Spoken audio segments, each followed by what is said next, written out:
Government का काम यह है कि चेयरमैन को फुल पावर्स के साथ काम करने का मौका दे। कल कोई नो कॉन्फिडेंस मोशन ले लगा आपको, सवाल इसने पैदा होता 6 जने इधर हैं, 5 जने ना, वो सवाल इसने अगर वो काम करे तो सबसे बड़ा खराब वक्त जो है हुकूमत को आता। मैं पहले ही बोला हूं, हुकूमत ये बंदा नवाज रहमतुल्लाह अलैह के बारगाह के सज्जादे, ये कोई आलतू फालतू पॉलिटिशियन नहीं है, हाफिज कुरान है, रिलीजियस स्कॉलर है, कसब है, नसब है, ये इलेक्टेड नहीं है, सेलेक्टेड है। अल्लाह ताला सेलेक्ट किया है, सज्जादगी वहां से शुरू हुई। ये खुशकिस्मत है वक्फ बोर्ड की, क्योंकि उन्होंने वक्फ बोर्ड के अंदर चेयरमैन होकर काम करने के लिए कबूल किए और आज आए हैं। तो ऐसे में हुकूमत जो है, हालांकि हुकूमत बिल्कुल चीफ मिनिस्टर और खड़गे साहब डट के इलेक्शन करवाए और हमको मालूम है, और वक्फ के मिनिस्टर से भी मेरी एक गुजारिश है, जो हुआ आप मिनिस्टर हैं, चेयरमैन साहब को अपने कॉन्फिडेंस में लीजिए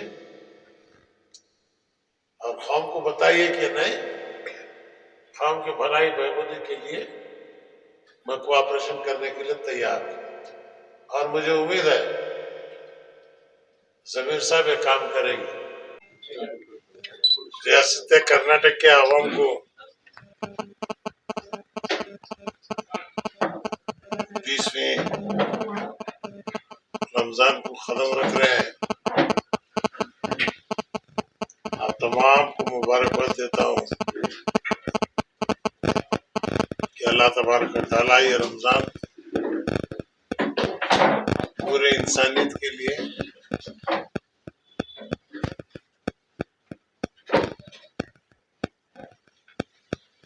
बरकत और रहमत वाला महीना बने।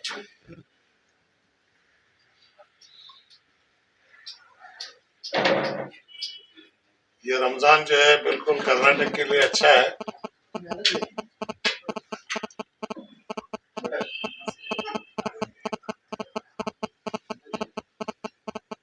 जिस तरह रमजान में तमाम शयातीन को अल्लाह बंद करता है, तो उसी टाइम पर जो है वक्फ बोर्ड का इलेक्शन भी हुआ है। जितने शयातीन थे इस महीने की बरकत से पूरे के पूरे बंद हुए।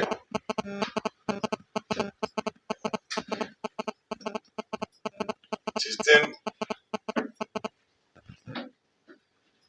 सज्जादे साहब अली बाबा का इलेक्शन किले में उतरा था, उस दिन कहा था ये मेंबर नहीं बल्कि चेयरमैन के लिए लड़ रहे हैं, इनको चेयरमैन बनना है, इसलिए इनको मेंबरशिप के इलेक्शन के लिए लड़ाया जा रहा है।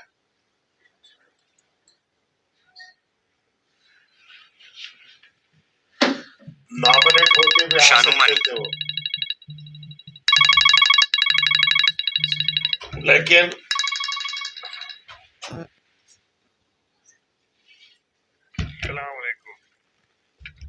आई विल कॉल यू, लेकिन हम लोगों ने खुद अली बाबा ने फैसला किया कि नहीं, आवाम की तरफ से चुन के आए, चुन के आए। इलेक्शन जो है हुआ और वो सदर हुए, तो मैं उनको मुबारकबाद देता हूँ।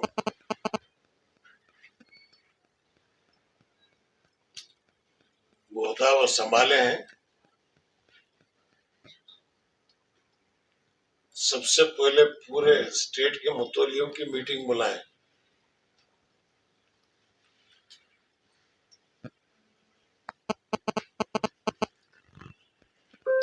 और उनसे राय मशवरा करें कि वक्फ बोर्ड के अंदर क्या सुधार ला सकते हैं।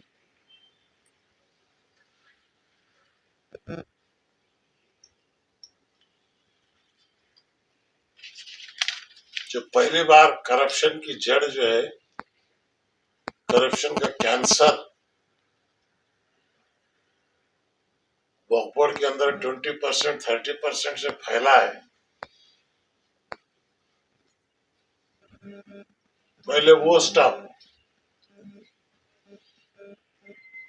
औकाफ के पैसे अगर किसी औकाफ इदारे को, मस्जिद को या खबरस्तान को जाते हैं, पूरे 100% उनके हाथ में ले,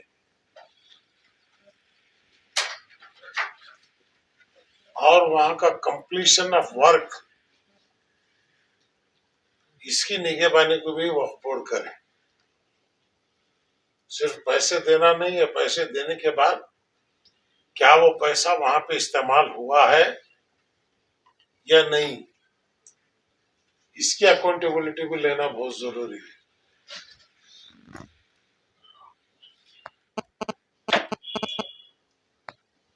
नंबर 2, जितने डिस्ट्रिक्ट वक्फ कमिटीज बने, खुद स्टेट चेयरमैन साहब अली बाबा हाफिज कुरान है, नेक इंसान है, इन तमाम डिस्ट्रिक्ट कमेटियों का जायजा लें, जो अवाम नास के लिए, हक के लिए काम कर रहे हैं, ऐसी कमेटियों को रखें, बाकी कमेटियों को डिसॉल्व करके नए लोगों को लाएं।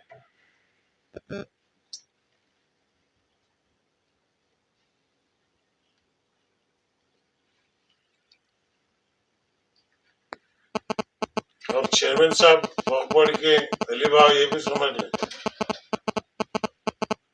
वो सज्जादे हैं, लेकिन वक्फ बोर्ड की चेयरमैन का काम अलग नौइयत का है, सज्जादे की काम अलग नौइयत का है। इसमें क्रिटिसिज्म भी सहना पड़ेगा, सवाल होंगे, जवाब भी देना होगा, और ये भी जान ले कि आवाम होशियार है,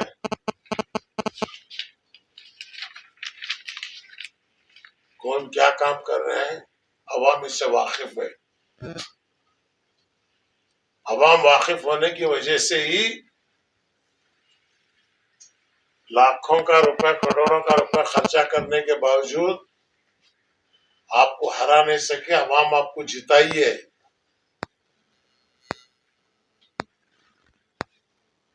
ये कौम की बेदारी इस बात को साबित करती है, और आप पे भरोसा रखिए।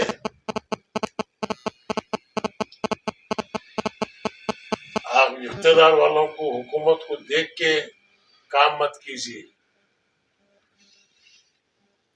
बल्कि कानून और हक को, अपने जमीर को देख के काम कीजिए।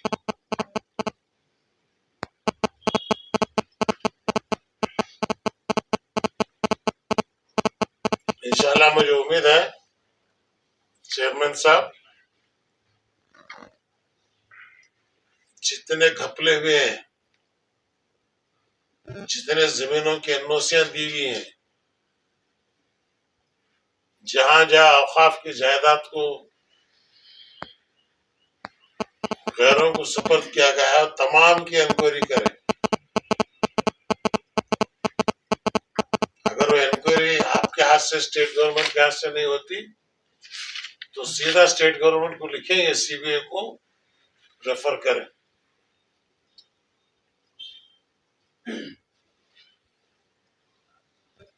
क्योंकि हक ना हक अवाम के सामने आना है। अब तक जो हुआ हुआ, आगे ये नहीं होना है, इसलिए अवाम आपको लाई है।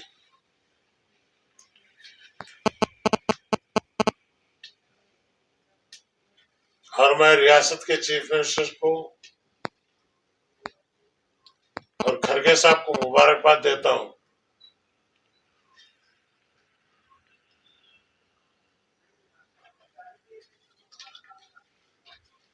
कांग्रेस के अच्छे कामों में वक्फ बोर्ड के मसले से जो फैसला किए हैं वो सबसे अच्छा काम है।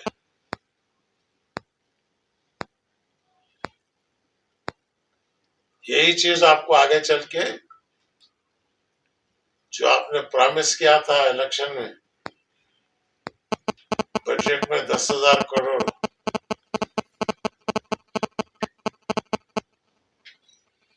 लेकिन वो पूरा नहीं हुआ। 4% रिजर्वेशन सुप्रीम कोर्ट में सिर्फ एक एफिडेविट की डालने की जरूरत है। सुप्रीम कोर्ट में केस है, ये कह के इसको टाल नहीं सकते आप।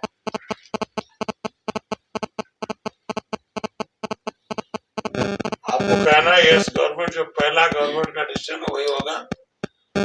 और जो नोटिफिकेशन जो निकाले हैं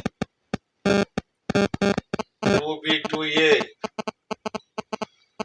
पूरे मुसलमानों को उससे एक्सक्लूड किए हैं। शेख नहीं, सैयद नहीं, पठान नहीं, महदविया नहीं, नवायत नहीं, फिर है कौन मुसलमान? अरे 2.5 साल से गवर्नमेंट देखे नहीं क्या इस नोटिफिकेशन? पूरे एज मुस्लिम इन टोटो जो मैंने 90/5 में किया था वो नोटिफिकेशन बहाल होना है। और जहां तक नदाफ, छप्परबंद, नालबंद, कुरैश, इनको जो है एक्स्ट्रा जो है एडिशनल रिजर्वेशन मिलना चाहिए, क्योंकि ये कैटेगरी अलग है, बिल्कुल पिछड़े वर्ग के लोग हैं। तो ये चीजें जो है रियासत के अंदर होना जरूरी है।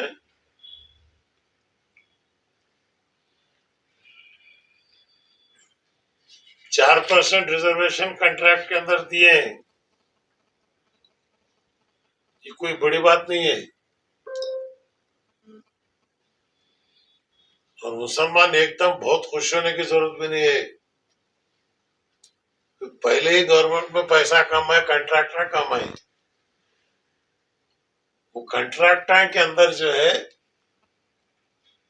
4% इनको दे, उसके ऊपर बीजेपी वाले जो है बहुत एतराज करे। बीजेपी वालों को पूछना चाहता हूं मैं, आप ही लोग बोल रहे थे कि मुसलमान पंचर डालने वाला है, फ्रूट बेचने वाला है। अगर वो पंचर डालने वाले को, फ्रूट बेचने वाले को गुत्तेदारी अगर दे के अच्छा काम करो अगर बोले तो गलती क्या है?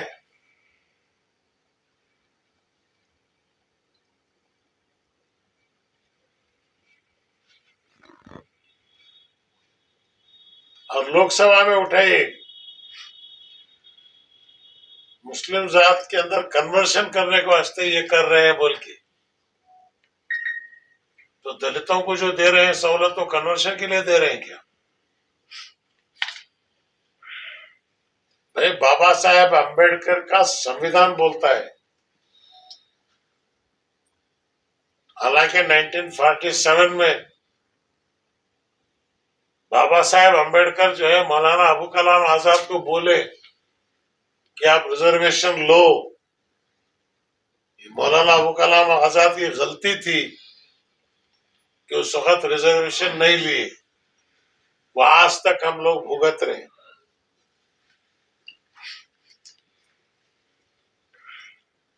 तो इसलिए इसके बारे में गवर्नमेंट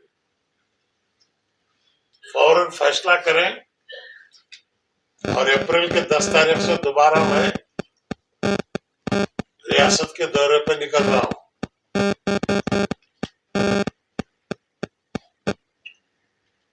क्योंकि वक्फ बिल पार्लियामेंट में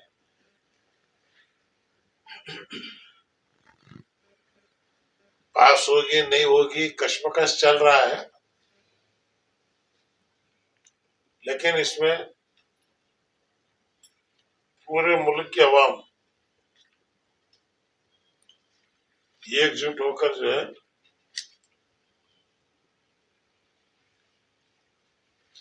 इसकी मुखालिफत कर रहे हैं। सुप्रीम कोर्ट है, कानून है, बहुत सारे रास्ते हैं इस बिल को अपोज करने की। और आवाम से भी ये कहता हूँ, ये बहुत चीजा 3 तलाक कर को बहुत बहुत चीजें करे बीजेपी, आवाम घबराने की जरूरत नहीं है। हमारे मसाजिद और खबरस्तान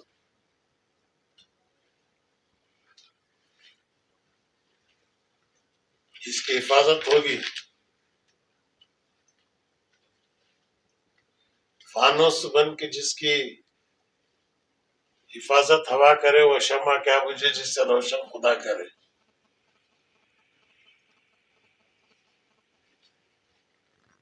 कुदरती साथ है और हम लोग जिंदा हैं। इंशाअल्लाह इस जद्दोजहद में हिस्सा लेंगे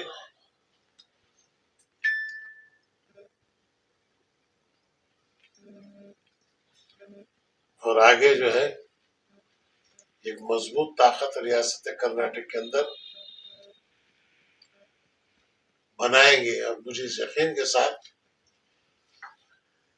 अब तमाम अखबार वाले न्यूज वालों को मुबारकबाद देता हूं। मैं अभी जनरल प्रेस कॉन्फ्रेंस बुलाया नहीं, 1-2 दिन में बुलाऊंगा। इससे पहले मैं मेरे कौम के सामने मेरी आवाज बात जाए आपके जरिए, इसलिए आपको बुलाया हूं। रमजान के महीने में रोजा रख के आप तमाम आए हैं, आपका तहे दिल से शुक्रगुजार हूं। इंशाअल्लाह आपका साथ, आपका ताउन, अभी लड़ाई काफी आगे है, बहुत है, उसमें आपका ताउन मिलेगा और हमारे ख्यालात को अवाम अन्नास के सामने तक पहुंचाएंगे। इस यकीन के साथ मैं आपका शुक्रिया अदा करता हूँ। खुदा हाफिज, अस्सलाम वालेकुम, जय हिंद, जय कर्नाटक। वक्फ बोर्ड चेयरमैन के ताल्लुक से बोले, अब इलेक्शन में जो है 5 मेंबर एक तरफ, 6 जने बैकाट अलग है। अब जो कार्रवाई करने में उनका साथ देती हैं क्या, अपोजिशन ने? देखिए, जहां तक चेयरमैन का इलेक्शन है हो गया, तो हुकूमत को चाहिए कि मैं पहले नॉमिनेशन जब हुआ था बोला था इसमें गलतियां की हैं। पहले जो नॉमिनेट किए मेंबर, इनका बैकग्राउंड लेके, क्योंकि मैं क्यों भी हाईकोर्ट को जा रहा हूं, अगर गवर्नमेंट अगर ये डिसीजन नहीं ली तो जो है कोर्ट में मुझे चैलेंज करना होगा। आज 2:30 बजे उसकी भी मैं मीटिंग बुलाया हूं। और दूसरा जो है, गवर्नमेंट का काम यह है कि चेयरमैन को फुल पावर्स के साथ काम करने का मौका दे। कल कोई नो कॉन्फिडेंस मोशन ले लगा आपको, सवाल इसने पैदा होता, 6 जने इधर हैं, 5 जने ना, वो सवाल इसने अगर वो काम करे तो सबसे बड़ा खराब वक्त जो है हुकूमत को आता। मैं पहले ही बोला हूं, हुकूमत ये बंदा नवाज गेसुतराज रहमतुल्लाह अलैह के बारगाह के सज्जादे हैं। ये कोई आलतू फालतू पॉलिटिशियन नहीं है, हाफिज कुरान है, रिलीजियस स्कॉलर है, कसब है, नसब है। ये इलेक्टेड नहीं है, सेलेक्टेड है। अल्लाह ताला सेलेक्ट किया है, सज्जादगी वहां से शुरू हुई है। ये खुशकिस्मत है वक्फ बोर्ड की, क्योंकि उन्होंने वक्फ बोर्ड के अंदर चेयरमैन होकर काम करने के लिए कबूल किए और आज आए हैं। तो ऐसे में हुकूमत जो है, हालांकि हुकूमत बिल्कुल चीफ मिनिस्टर और खड़गे साहब डट के इलेक्शन करवाए वो हमको मालूम है। और वक्फ के मिनिस्टर से भी मेरी यही गुजारिश है, जो हुआ हुआ, आप मिनिस्टर हैं, चेयरमैन साहब को अपने कॉन्फिडेंस में लीजिए और कौम को बताइए कि नहीं, कौम की भलाई बहबूदी के लिए मैं कोऑपरेशन करने के लिए तैयार हूं और मुझे उम्मीद है जमीर साहब ये काम करेंगी। साहब, ये मुस्लिम लीडरों में इख्तलाफात, अंदरूनी इख्तलाफात की वजह से वक्फ बोर्ड की यह हालत हुई है, आज ये दिन देखने को मिल रहा है। तो सीनियर लीडर साहब जैसे लीडर्स भी खामोश हैं। नहीं, मैं खामोश नहीं हूँ। ना, मैं खामोश नहीं हूँ। इख्तलाफात मिटाने नहीं, देखिए, खामोश मैं नहीं हूँ, मैं मैदान में उतरा हूँ, इसलिए रिजल्ट आया है, वरना रिजल्ट जो है खामोश में रहता था, नहीं आता था। इलेक्शन में रिजल्ट कैसा आया?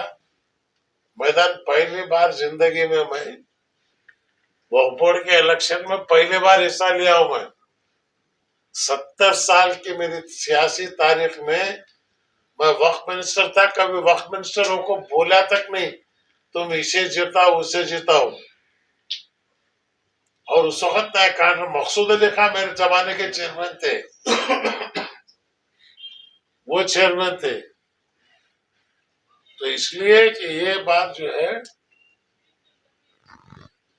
चेयरमैन साहब वक्फ बोर्ड के अली बाबा साहब, मोर्चल कट्टा उनके हाथ में है, वो फिराले को जाते, मुझे यकीन है।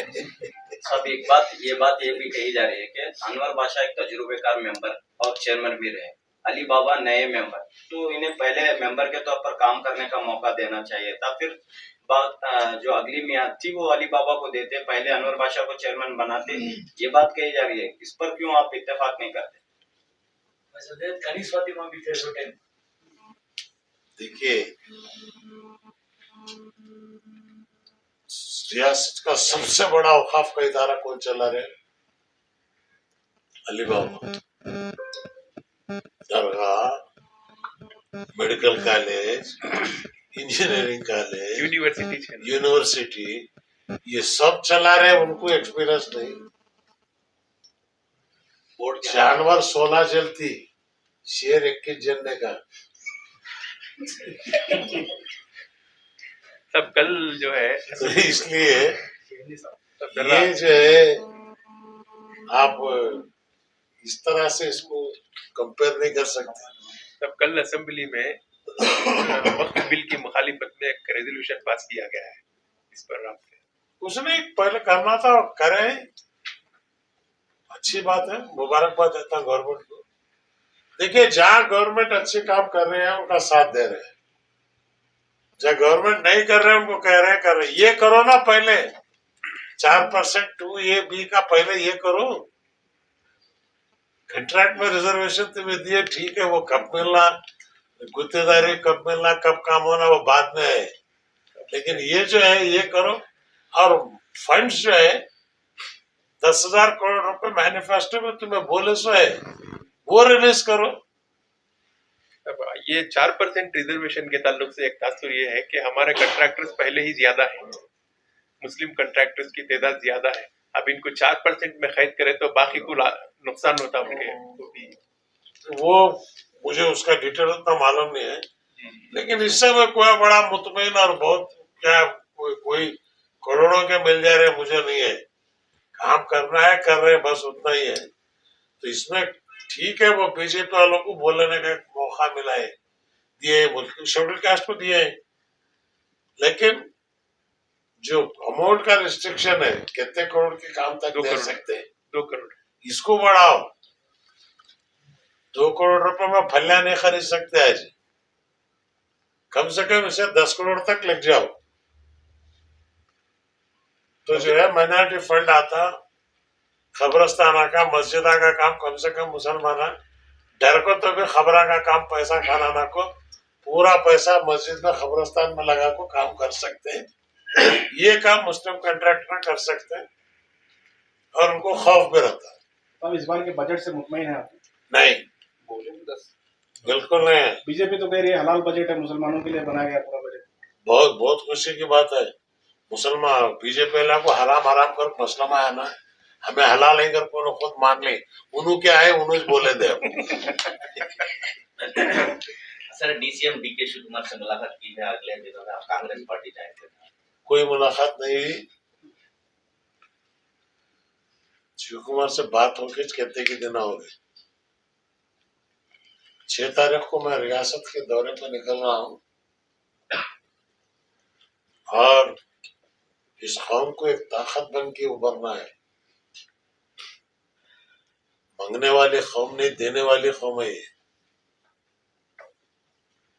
आज हमें ताकत भी है तो वक्फ बोर्ड का देखे नहीं, ये कौम की ताकत है। इस ताकत को उभरना है, इंशाअल्लाह उभरेंगे। हाल ही में सिद्धरामैया साहब से भी मुलाकात हुई, क्या बात हुई, क्या जब बात हुई तो यही वक्फ बोर्ड के सिलसिले से बोला था अल्हम्दुलिल्लाह। तो कांग्रेस अच्छा फैसला किए वो, अच्छा फैसला किए वो कि भाई मजबूती के साथ और आगे चल के इसको कैसा स्मूथली चलना है, इसके वास्ते आप इंस्ट्रक्शंस दे। गवर्नमेंट नॉमिनेटेड मेंबर्स हैं और खुद हुकूमत नॉमिनेट किए मेंबर। गवर्नमेंट के नॉमिनेटेड मेंबर्स अगर हक पर काम नहीं करते तो उनको बदलने की ताकत भी गवर्नमेंट के हाथ में है। इतने साल के वास्ते अगर नॉमिनेशन नहीं होता, at the pleasure of the government बोल के होता है, कल सवेरे निकाल सकते। निखिल कुमारस्वामी का भी एक स्टेटमेंट आया था कि सारा बजट जो है मुसलमानों को दे दिया गया है। उनको अचार बिरयानी बजट बजट अचार इसके बाबा का बाबा ने स्टैंप दिया था ना, क्या करा था कि जब बोलना था।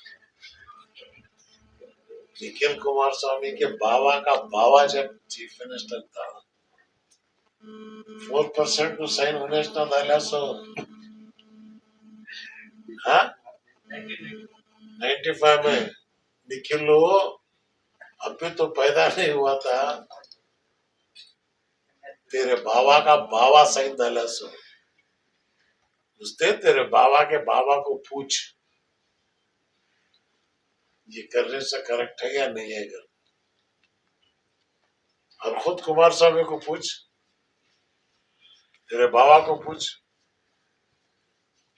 वक्त वक्त पर जो है चेहरे बदलना, नकाबा बदलना वो अलग चीज है,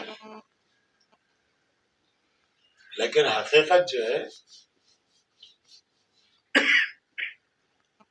95 में ये चीज आई तो इवन येडियुरप्पा ऐसा नहीं बदली करा था। दशरथ बोम्बाई की बेवकूफी थी, इसे हाथ डाला जला लिया, बेटा हारिया। आगे देखो उसकी नौबत क्या होगी। वक्फ बोर्ड में जो है अली बाबा के हक में आप बात कर रहे हैं, एक और बड़े आलिम दीन भी वक्फ बोर्ड के मेंबर हैं, तो कभी भी आपने उनके बारे में बात नहीं की और उनको भी एक मौका मिलना चाहिए था, हालांकि उन्होंने इस मीटिंग का बायकॉट किया, पहली मीटिंग का। देखो आलिम अमल वाला होना है, अमल वाले आलिम कौन है? अली बाबा के मुकाबले में ये 11 मेंबर में कोई मेंबर है क्या? ये सबसे बड़ी चीज है। तो ये वक्त बताता कौन आलिम क्या है कैसा है। जब इंक्वायरी शुरू होते हैं हालात पूरे सामने आते हैं, कोई टूर शुरू करते हैं इंशाल्लाह देखिए घर में लगती तब उबाल आएगा तो कचरा पानी में का पूरा निकलता।